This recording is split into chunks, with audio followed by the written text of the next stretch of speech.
ज़ालिम कर तू आज़ाद सिंध जी नारीअ खे, ज़ालिम कर तू आज़ाद सिंध जी नारीअ खे। हिन देश जी मासूम न्याणी प्रिय कुमारीअ खे, ओ ज़ालिम कर तू आज़ाद सिंध जी नारीअ खे, ऐं ज़ालिम कर तू आज़ाद सिंध जी नारीअ खे। हिन देश जी मासूम न्याणी प्रिय कुमारीअ खे, ओ ज़ालिम कर आज़ाद सिंध जी नारीअ खे, ऐं ज़ालिम कर आज़ाद सिंध जी नारीअ खे।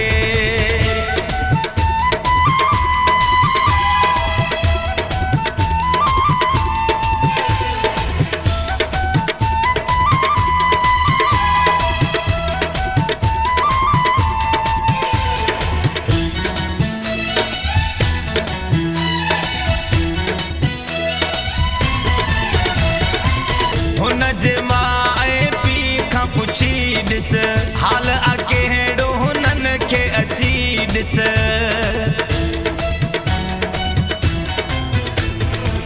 हुन जे मां ऐं पीउ खां पुछी ॾिस, हाल अकेड़ो हुननि जो अची ॾिस। करे यादि रुवन ज़रूज़ार पंहिंजी प्यारीअ खे, ओ ज़ालिम कर आज़ाद सिंध जी नारीअ खे, ऐं ज़ालिम कर आज़ाद सिंध जी नारीअ खे।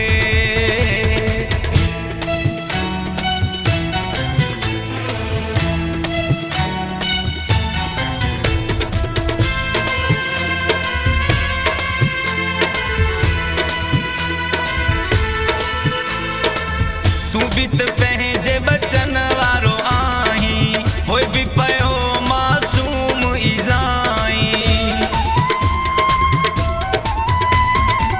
तू बि त पंहिंजे बचन वारो आहीं, पोइ बि पियो मासूम ईज़ाईं। कयो कैद अथई 2 साल हुन ई वीचारीअ खे, ओ ज़ालिम कर आज़ाद सिंध जी नारीअ खे, ऐं ज़ालिम कर आज़ाद सिंध जी नारीअ खे।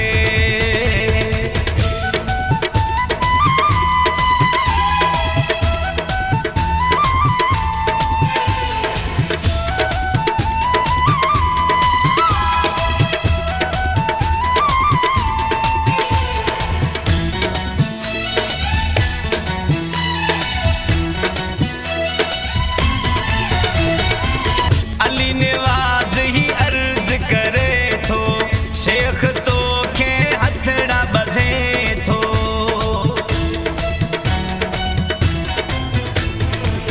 अली निवाज़ तोखे अर्ज़ करे थो, शेख तोखे हथड़ा ॿधे थो।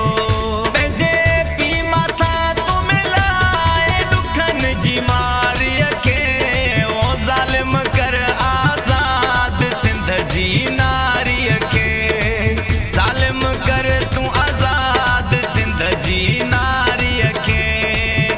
हिन देश जी मासूम न्याणी प्रिय कुमारीअ खे, ओ ज़ालिम कर तू आज़ाद सिंध जी नारीअ खे, ऐं ज़ालिम कर तू आज़ाद सिंध जी नारीअ खे। हिन देश जी मासूम न्याणी प्रिय कुमारीअ खे, ओ ज़ालिम कर आज़ाद सिंध जी